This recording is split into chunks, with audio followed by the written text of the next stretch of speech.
होगा उसने previous deficit को कैंसिल करना, और डेफिसिट कहाँ पड़ा हुआ है?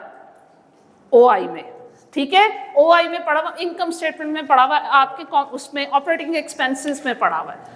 तो वो नॉर्मली बुक में इनकम स्टेटमेंट की बजाय इसको क्या करता है, ओआई का ही नाम दे देता है, ठीक है। तो भाई 450 इनकम स्टेटमेंट में जाकर डेफिसिट को कैंसिल करेगा और जो रिमेनिंग है ओसीआई में स्टैंड कर जाएगा एज रिजर्व, और ये ओसीआई में जब तक जाके स्टैंड नहीं करेगा एज रिजर्व जब तक वो प्रीवियस डेफिसिट को कवर अप नहीं कर लेता। यहाँ ऐसा क्यों नहीं था? यहाँ पे हमने पहली सिचुएशन में जो सरप्लस एज्यूम किया था वो डेफिसिट से कम था, तो 400-450 के केस में एडजस्ट हो गया था, ओसीआई में रिमेनिंग सरप्लस ले जाने की जरूरत नहीं थी, ठीक है। अब मेरा बेटा नोट करो और एक कॉम्प्रिहेंसिव एग्जाम्पल करते हैं।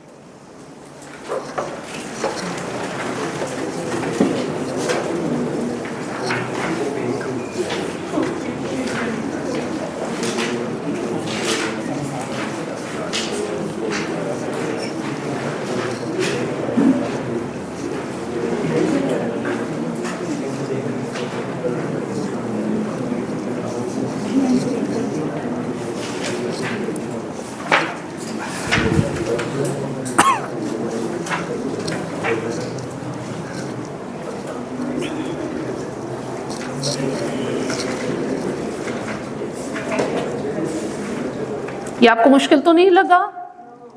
बस ठीक है, बच्चों का रौला यही आके बनता है भाई, आप जैसे बच्चों की क्या बात है,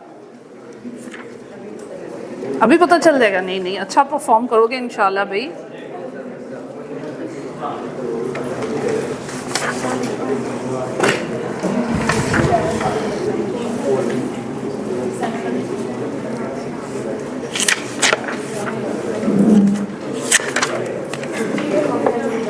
डिस्क्लोजर्स रह गए, वो नेक्स्ट वीक लेके चले।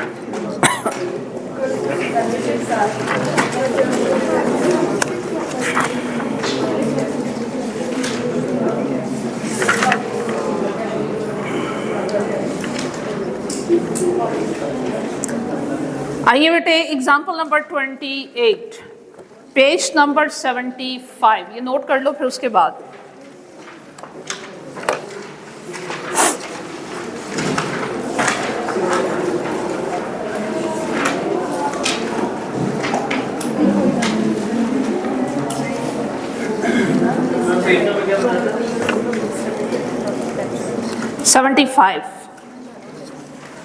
Page number 75, example number 28.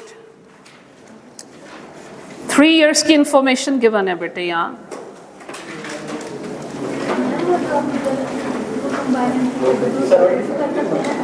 हाँ बेटे, मैं ये आपने अपनी आसानी देखनी है। अगर आप सेपरेट एंट्री करना चाहते हो सेपरेट कर लो, कंबाइन करना चाहते हो मेरा बेटा कंबाइन कर लो। चलो एक काम करते हैं, ये सेपरेट एंट्री बनाने की कोशिश करते हैं।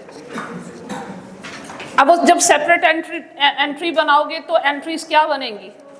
सबके ऑपोजिट नॉन करंट एसेट वो इन्वॉल्व कर रहे हैं।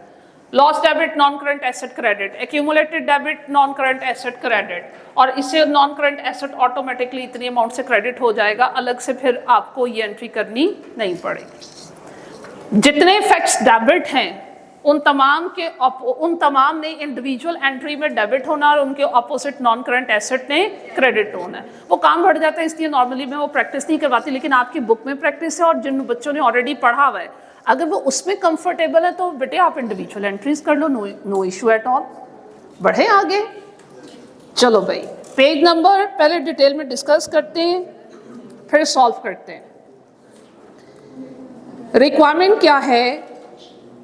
Journal entries relating to the above transactions including revaluation for the year ended 31st December 2010, 11, 12 and 13। 2010 में ये आपने एसेट परचेज किया, जिस साल एसेट परचेज किया उस साल की एंट्रीज भी करनी है। ऑनवर्ड ईयर में ये रिवैल्यूएशन मॉडल यूज कर रहा है और 3 सालों पे रिवैल्यूएशन मॉडल की एप्लीकेशन करवा रहा है। कहीं रिवैल्यूएशन सरप्लस होगा और कहीं रिवैल्यूएशन डेफिसिट होगा। तो ये जो तमाम बातें मैंने व्हाइट बोर्ड पे लिख दी आपने इनको जहन में रखना है। Ali limited uses a revaluation model for subsequent measurement of its property, plant and equipment, and has a policy of revaluing its assets on an annual basis. हर साल revaluation करेंगे using the net replacement value. Following information pertain to AL's building. Building was purchased on 1st January 2010 for rupees 200 with expected useful life of 10 years. ये बेटे white board clear कर दूं?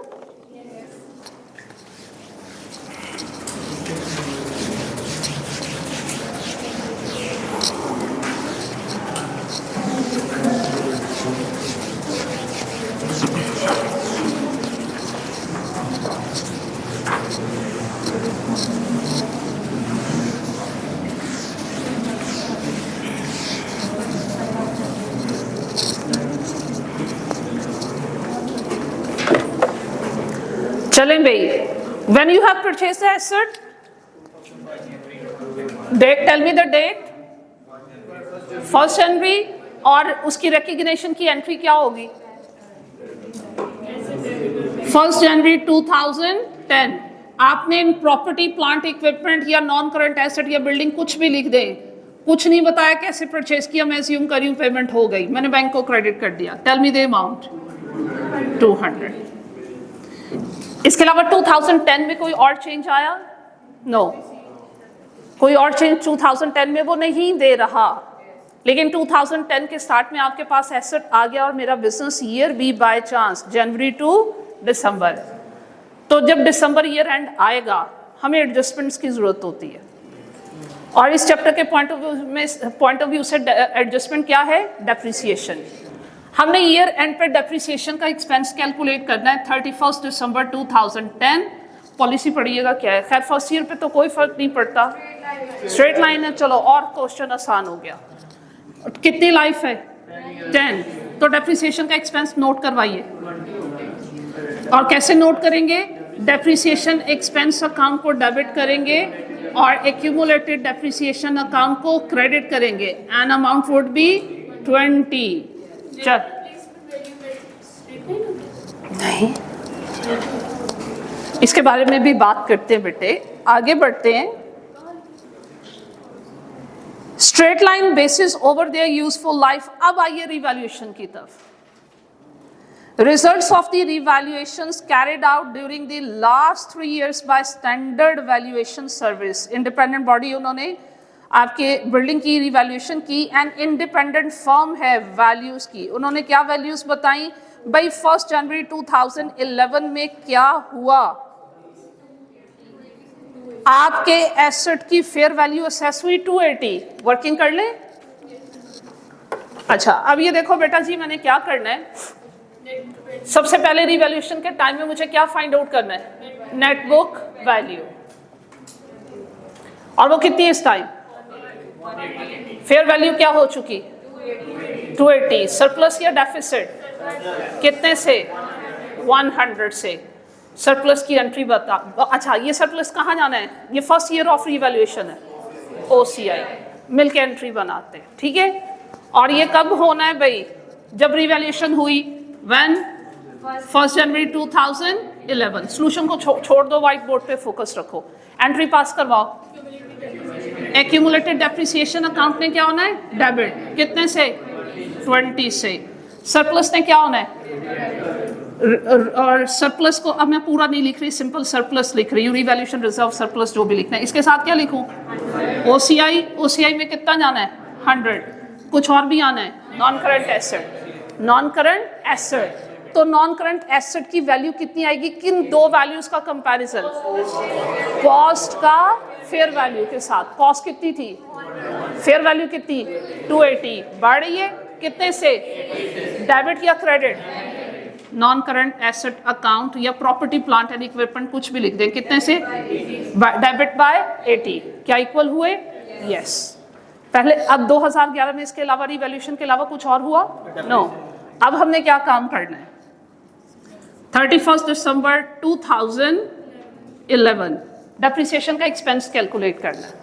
जैसे भी calculate करेंगे entry तो यही होगी, डेप्रिसिएशन एक्सपेंस अकाउंट ने डेबिट होना है और एक्यूमुलेटेड डेप्रिसिएशन अकाउंट ने क्रेडिट होना है। आफ्टर चेंज कैसे डेप्रिसिएशन का एक्सपेंस कैलकुलेट करते हैं? फेयर वैल्यू, स्क्रैप वैल्यू होती न्यू, माइनस करते हैं, डिवाइडेड बाय रिमेनिंग लाइफ। 2010 में खरीदा, 1 साल यूज हो चुका, रिमेनिंग लाइफ कितनी? 9 ईयर्स। ओके भाई, अब 9 ईयर का एक डेप्रिसिएशन एक्सपेंस कैलकुलेट करने के लिए मैंने न्यू वैल्यू 280 डिवाइडेड बाय 9, चलो 31 ही लिख लेते हैं, ठीक है।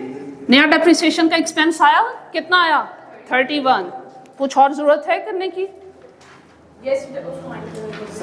Extra depreciation, before revaluation depreciation का एक्सपेंस प्रीवियस ईयर कितना था?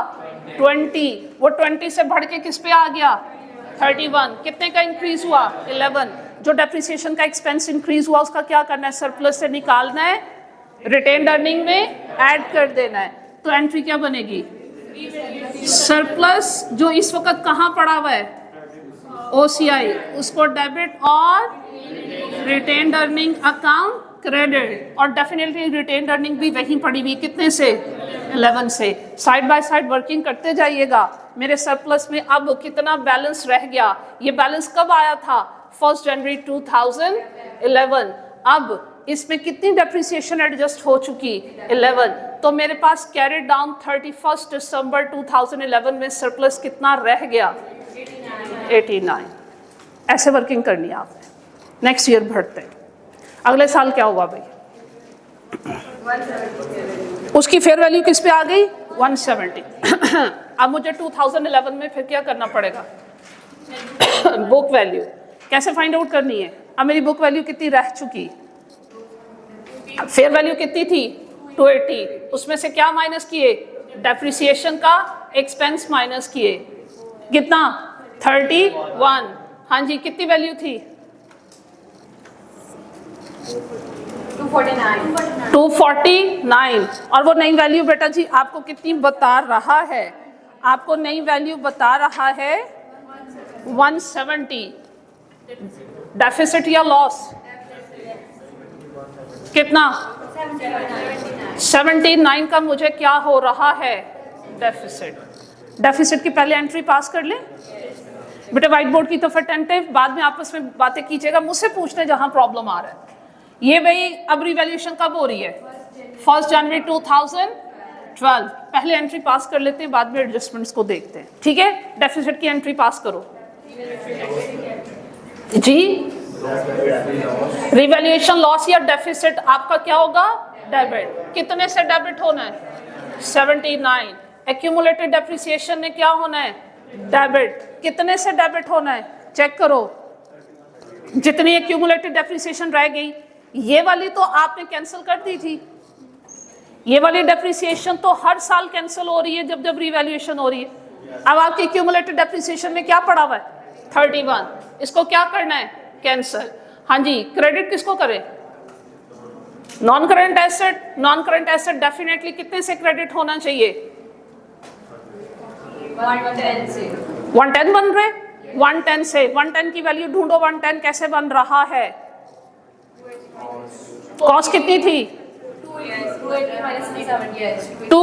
अब आपकी कॉस्ट कितनी हो चुकी? 280, क्योंकि उसने रिप्लेस कर दिया ना उसको। तो अब आपकी वो वैल्यू किस पे आ गई हुई है? 170 पे। तो 280 से 170 कितने का डिफरेंस है? 110। अगर ये ना भी मिले तो एज यू नो के कंपोजिट एंट्री में ये बड़ा बेनिफिट हो जाता है कि मिसिंग अमाउंट आपके पास क्या है? नॉन करंट एसेट के ऑपोजिट वो वैल्यू आनी चाहिए। आगे बढ़ते हैं, क्या करना है और? डेप्रिसिएशन एक्सपेंस को, अच्छा ये तो हमने डिसाइड नहीं किया, ये कहाँ जाना है? 79। OCI में या इनकम स्टेटमेंट में? कैसे कह सकते हो? यस, आपके सरप्लस में 89 पड़ा हुआ है, ये 79 इसमें जाके एडजस्ट हो जाएगा। क्या कोई सरप्लस है? कितने का? 10 का पड़ा हुआ। तो इसका मतलब इस डेफिसिट के ऑपोजिट मुझे क्या लिखना है? OCI। बढ़े आगे इस साल के एंड में क्या डेप्रिसिएशन एक्सपेंस डेबिट और एक्यूमुलेटेड डेप्रिसिएशन अकाउंट क्रेडिट। कैसे? न्यू वैल्यू पे। अब न्यू वैल्यू कितनी है भाई? 170। 170 डिवाइडेड बाय रिमेनिंग लाइफ, और रिमेनिंग लाइफ अब कितनी है? 8। 21। चलो उसको छोड़े, 21 हो गया। अब उसके बाद आगे बढ़िए। हाँ जी, आगे क्या करना है? 1 जनवरी 2013 की इंफॉर्मेशन है। 13 की इंफॉर्मेशन है, यस। 2013 में हम चलते हैं। बुक वैल्यू भी यही थी, सॉरी, जो प्रीवियस ईयर की फेयर वैल्यू थी वही ऑनवर्ड ईयर के लिए बुक वैल्यू भी वही है और कॉस्ट भी वही है। वो मैं बताती हूँ आपको। आगे जी बताइए, वो कितनी थी? 170। रिवैल्यूड अमाउंट कितनी है? सॉरी, लेस डेप्रिसिएशन एक्सपेंस, क्योंकि ये ब्रॉड डाउन था। कितना डेप्रिसिएशन का एक्सपेंस? 21। तो ये कैरी डाउन हमारे पास बुक वैल्यू कितनी आ रही है? 149। न्यू अमाउंट फेयर वैल्यू बताओ। 180। हाँ जी, अर्ज करें। 31 का। कितने का है? 31 का है। और ये क्या है? सरप्लस। एंट्री पास करें।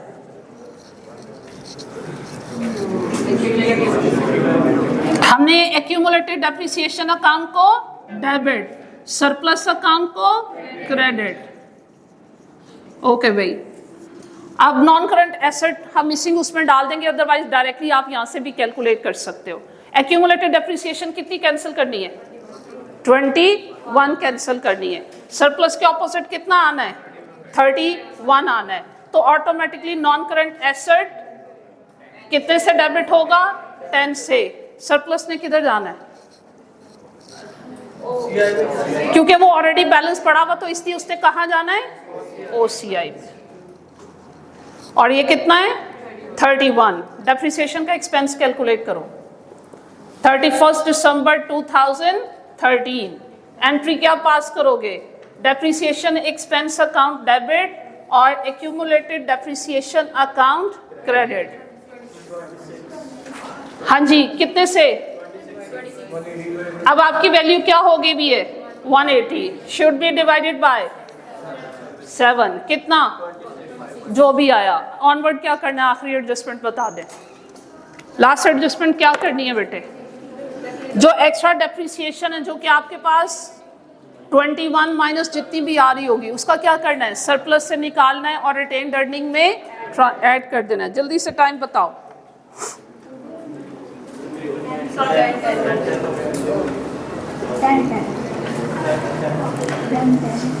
10 हो गए में। अच्छा, आपने एग्जाम्पल नंबर ये घर जाके रिपीट भी करनी है और 29 सॉल्व भी करनी है। वो जो एक पॉइंट रह गया ना, डेफिसिट के opposite decrease in depreciation expense adjust करना, वो इसमें आया ही नहीं है। वो आपके उस क्वेश्चन में हो जाएगा।